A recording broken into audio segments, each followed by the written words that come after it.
your role almost becomes self. You are nothing if not that role that you're playing. I don't think there's a lovely role out of all the roles. Every role is harmful.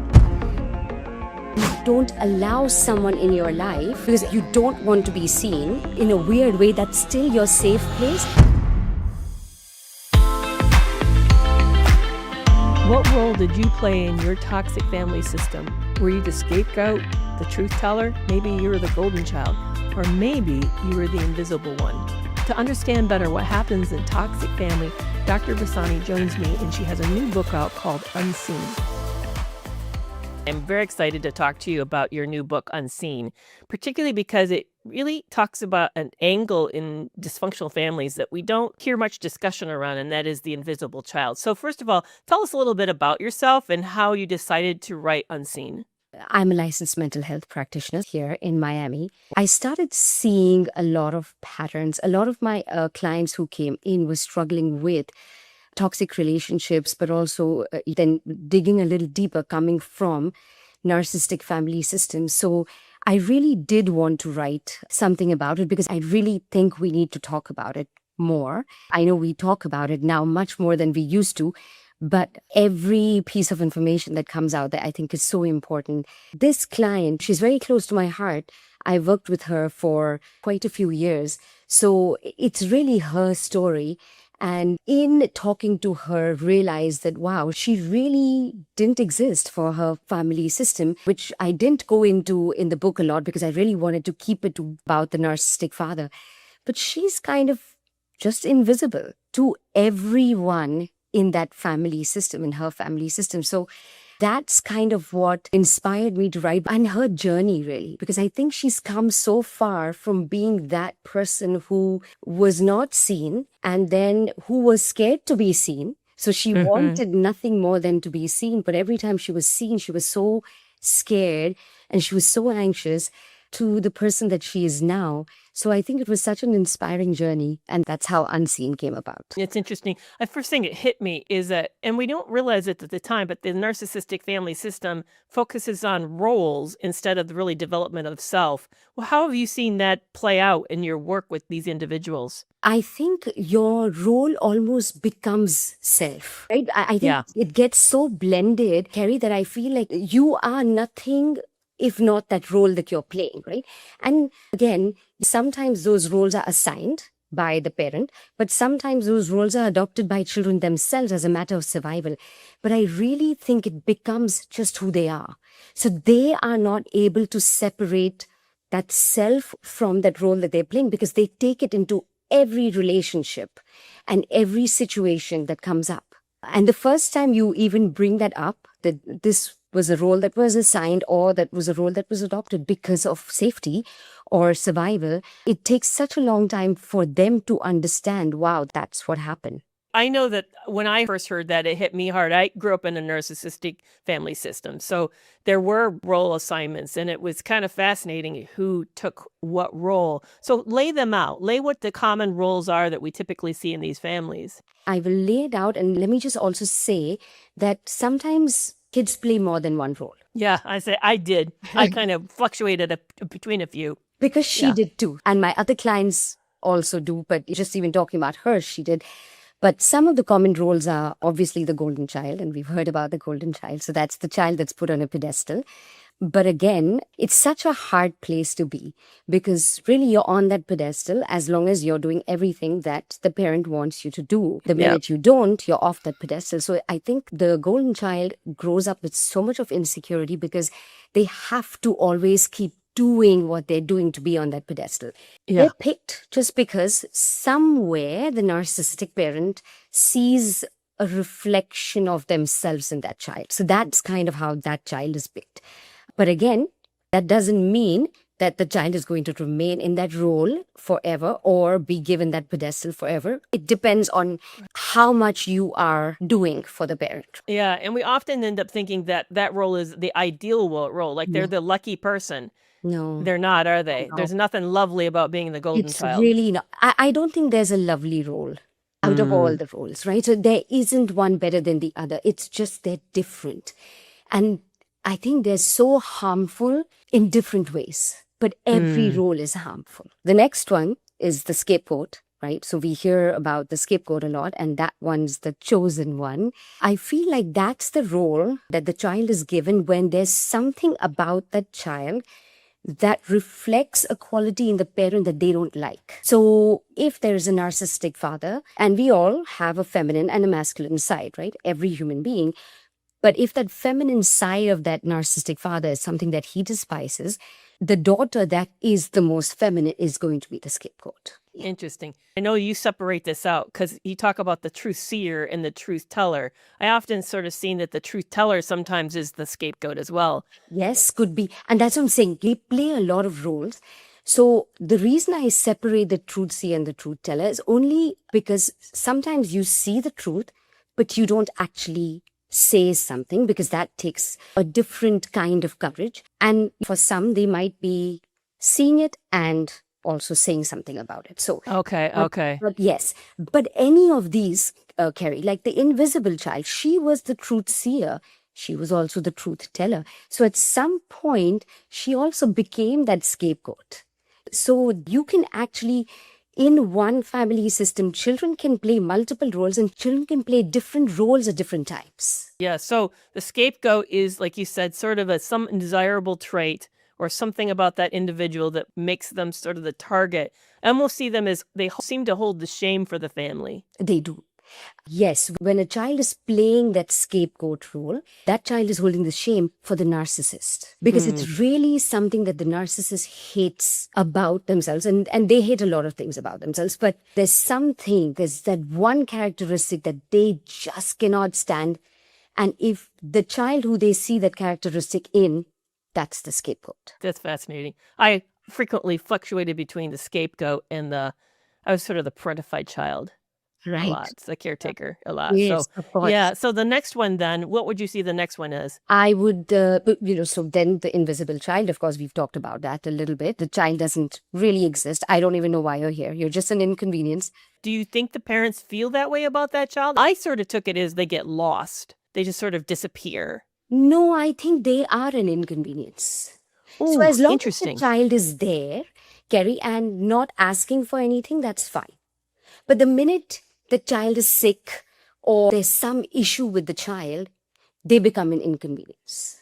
Now, that is Interesting. true for most of the children, but I think Yeah. the narcissist will still tolerate the golden child a little bit if the golden child is having a difficult moment. But the invisible child is just there to serve whatever the family system. But the minute that child becomes an inconvenience, why are you even here? So that's the invisible child. Then we have the peacemaker, the child who adopts the role of, okay, I'm just going to make sure everything's okay. And again, she did that too. As you read the book, you realize that she did play that role of the peacemaker. And the way she played it is she would be funny. She would entertain the family just so that the tension, the environment is kind of reduced. So that's kind of the peacemaker who's trying to manage moods, everybody's moods. And when we started therapy, she still did that with everyone that she came across. She felt it Probably was did that with you in the room too, I'm sure. just a personal responsibility that I need to make sure everybody's okay. So that's the peacemaker. You also have the personal assistant who's kind of running around doing everything for everyone just to make sure that everybody is fine. And so there's no blowouts, there's no chaos. So kind of managing. So not managing the moods, but really managing that environment, getting everything for everyone so that nobody has to be chaos. I always thought of the parentified child, and that you're really differentiating them from something. To me, when you describe this, you were describing literally a organized, sort of like a little, not like a mini mom, I'm going to take care of you and brush off your needs, but more of a mini mom going to run around and make sure there's enough food in the house and the bills are paid and people are picked up on time and that kind of stuff. Yes. And earlier, as a younger child, then, okay, I'm going to make sure the house is clean, everything is okay. It's just that sort of thing. It's actually those behaviors of, okay, I'm going to make sure everybody has everything. Whereas the peacemaker could be the child who, say, mom is not feeling well. Okay, I'm going to go take care of her moods, her emotions. so that she's okay, so dad doesn't come home and then there's another blowout. Or telling the siblings, it's okay, let it go, just calm down and you just get over whatever. The thing is, everything revolves around the narcissist. So Yeah. everyone is, whatever they're doing is to make sure that the narcissist is okay. So even if they're serving other people in the family systems, it's still really only to make sure that the narcissist is fine. Yeah, it's really amazing because here it is. We think about the fact that this is the children's developmental life, that they're supposed to be exploring, learning, discovering who they want to be. And instead, what happens is they're really essentially emotional management system Yeah. for the dysfunctional parent or parents. Yeah, and it's so sad because there is no childhood, Kerry. Those children just are robbed of every bit of childhood that they could possibly have. So a lot of the healing process is grieving the loss of that childhood Yeah, that they've never been able to have. So they have to be the grown up. I often thought that the peacekeeper there's a separate one called the clown, or sort of the funny one. But what you did is you rolled that one. Yes. Yeah, you rolled that one in. That's what I'm calling peace. Yeah, I thought that was interesting because how I had seen him is the parentified child, and then there's the clown. But really, you're saying the peacekeeper could act as both or either. Yes. They could take on various roles. You sort of identified the function, which is they're the release valve for the family. Absolutely. Yeah, interesting. Very interesting. They have to take upon all the emotions. Yeah. And those are the kids who grow up to be, not that the scapegoat or the golden child is not, but these kids really have that hypervigilant, I'm looking at every mood, every movement in a person. Are you okay? Are you okay with me? They just have such a great degree of hypervigilance. There's multiple roles that any given child could take up. And also at different points in their life, they might be playing different roles. Yeah, because that's another point that we don't talk about that you and I probably are very aware of, especially since we had some form of developmental psychology training, that the child's development has different challenges. And these challenges may either really placate and kind of play to the narcissist's needs, or they could be very seen as almost antagonistic or rebellious, like they're taking on. I'm thinking, for example, during that middle school age, the kids tend to be kind of quieter, a little more compliant. They sort of do their own thing and get along. But then when they start to hit those early preteen years, they start to explore themselves. That could be seen as like a form of betrayal to the narcissistic. So each stage sort of has its own, like it gets along with, or it challenges. That's the word I was looking for. Challenges the narcissistic system. Absolutely. And then they are either assigned another role or they adopt a different role as the child grows older. And I think into adulthood, because at some point, you're always going to be your parents' child, right? So I don't think it stops, Kerry. It goes on into adulthood and you continue to play that role. The only difference is that you continue to play that role not only in your family system, you just play it as if who you are. So in all your relationships. Okay. Interesting. I really worked hard to drop them. I mean, it's hard though. It is hard. And I do know when I slip into it, it's almost like putting on very comfortable old clothes that you've kept around that fit really, really well. Of course. When people talk to me about healing, because the book talks a lot about her journey in healing, and I always tell people, listen, trauma might be a thing of the past. Healing is a thing of the present and the future. You're going to heal as long as you are alive. You're never going to get to a point where you're going to be able to say, oh, I'm healed now. I really do believe it's a beautiful journey. I hope everyone who's ever been a victim of a toxic family system, narcissistic family system, or any other form of trauma, I do sincerely hope that they go on this journey of healing, because I think it's a beautiful one.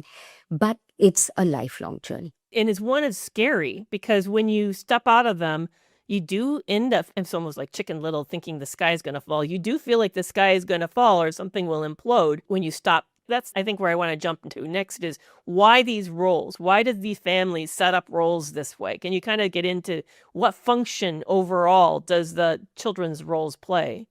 To serve the narcissist. But why does a narcissist need their family member to serve these roles for them? No, they need, if they could, they need the whole world to serve them. So, yeah, that's true. I don't think it's restricted to the family system. Good point. But they are the ones that are there. I made you, I own you. There's an ownership, right? So you're going to do what I need you to do for me to be my fabulous self. Narcissists are some of the most insecure people, as we know, but you're going to make sure that I am okay. So everyone who comes into the narcissist's life, obviously including the family, is only there to help prevent the shame that the narcissist feels. Yeah, I often liken it to scaffolding to a building that's going on renovation, only the narcissist never stops being under renovation. They're so weak that they need all of this interpersonal structure to support their instability, their chronic instability. Yeah. And to ensure that, because we know one of the main things that's intolerable for a narcissist is shame. So Yeah. every person serves that role to make sure that the narcissist does not experience the shame. So let's go back to the unseen child, because as I said, nobody talks. They're literally unseen. I mean, they're invisible everywhere to everyone all the time. So what are some of the unique challenges of this particular role? When she was younger, there was no sense of emotional support. So there's no caregiving really. So she really had to take care of herself. She had to take care of her own needs. If there is a challenge that comes up, whether in school or outside, she had to be that person for herself because there wasn't anyone in the family to be there for her. I remember this one incident that she was telling me in one of my sessions. It was a rainy day and she was sitting by the window and she was alone by herself, really, really scared. And still, she had to somehow become that person for herself that calms her down, valid. And she was all of maybe 5. She throughout, of course, my journey with her, she told me a lot of incidences, but that was that one that has stuck in her mind. That's the day, like I just knew I was going to be alone. I just knew that I didn't have anyone who was going to make me feel safe. And I kind of need to do that for myself. And then as you grow older, because you have learned that you can't trust, that you can't count on someone, I think that, Kerry, becomes one of the most challenging things. Because then, even if you have someone in your life like she does, wonderful husband, kids, she just was not able to trust. So I think that becomes one of the most detrimental things because you don't allow someone in your life because A, you don't want to be seen in a weird way. That's still your safe place. And plus you've been that person for yourself so long that you have trained yourself not to trust someone. And so that goes on to all the relationships that you have. And I think the hardest part for her was to be able to start trusting her husband, which now she does. So it's beautiful. When I see the relationship now versus when we first started working, it was really, really hard for her. She just wasn't able to trust that he was going to be okay with her. So she lived like this imposter in her own life, right? So she was never able to be that true person because she didn't think that true person would be accepted. I'm thinking of all the ramifications. I mean, for example, it would be hard to express a need. If she showed up sexually, she probably wasn't able to. No. She probably was scared that it would be too much to ask for herself to exist in that moment. Even walking into the room with you must have been a tremendous act of courage. Absolutely. And when she came in, again, when we work with victims of narcissistic abuse, it's a very delicate dance that needs to happen because they don't come in knowing. We don't know when they come in. So obviously she came in just not happy, right? So here's this person who's successful, who's got great kids, who's got a great husband, and she knows that she's got a really good husband and she's got great kids, but just not happy. So when she came in, it was really to fix herself, like, okay, well, what's wrong with me, right? So to take her from that point to this is not you. This is years and years of invalidation and minimization and just you not even existing for your family. And this is why the unhappiness, that journey itself was long, but you're absolutely right. She came in, but she was broken, Kerry, by the time she came in because she knew that why am I just a bystander to my life? I'm just seeing my life pass. I'm seeing my kids happy. And I've said this in the book. There were times where she would see her husband and her kids when they were younger, having fun, laughing. She just couldn't. She just Yeah. couldn't be a part of. She knew there was something that she needed to. And I absolutely agree, because to come into therapy and want to open up some of those wounds is not an easy thing to do. Yeah. Some people might wonder how this differs from an avoidance style of attachment, because it almost sounds at times like an avoidance style, and yet I hear differences. There's avoidant, I think, finds it a relief to be separate. Yes. And Yes. whereas she's distressed by it. So I am hearing critical difference, but what is your thoughts on that? Yes, I agree. And in her case, remember, in her family, she was also the truth seer, right? So a lot of these patterns she was seeing, she wasn't able to figure out why she was doing what she was doing, but she knew what was happening was not okay. So I really believe that when she came in, she wanted to deal with it. She wanted answers. She wanted, like I said, to fix, because there was something not okay. So I do believe that she was able to see that whatever was happening, there was something wrong with that. So how long did it take for her to get better? I was kind of curious about the length of the journey.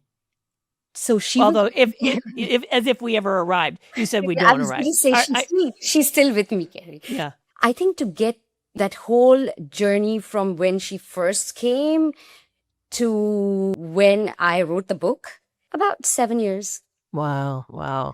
That's a big commitment. Because you see, the thing is, initially, I didn't even know what was going on. So it took me some time, because there's one chapter in our personality development course that we take in our undergraduate or graduate studies that talks about we don't know enough about narcissism as therapists to be able to kind of have your antennas up and say, oh, maybe this is what's going on. Now, with loads of work with this and then trainings and stuff, now I can say, oh, wow, I know what's going on. But at that point, when I first started working with her, my knowledge of this field was hardly anything. So part of it was me understanding, wow, oh, hold on, let's go back to the origins of this. Yeah, I know. I think about that too. I feel sad the fact that it sounds like you're in the same situation I did, that, yeah, in graduate school, we did talk about personality disorders, but we never talked about the interpersonal consequences of living with a personality disorder. That was completely invisible. So this is, in a way, it's new. Yes, and even now, the DSM definition of NPD is so small. Plus, it's like either NPD or not. No, hold on. Such a big, that spectrum of people who have narcissistic traits, who have narcissism, but not necessarily diagnosed. And most people don't get diagnosed because they don't come in. Even still, I think we have such a narrow definition of what narcissism is, but it's so devastating for people who come from these family systems that again, I think really we cannot talk about this enough. Yeah, and I think also people, they'll say, well, it's rare. No, it's rarely diagnosed. It's not rare. It's just not being diagnosed. And there's lots of reasons why it's not being diagnosed. They don't come in. Insurance companies don't pay for the diagnosis.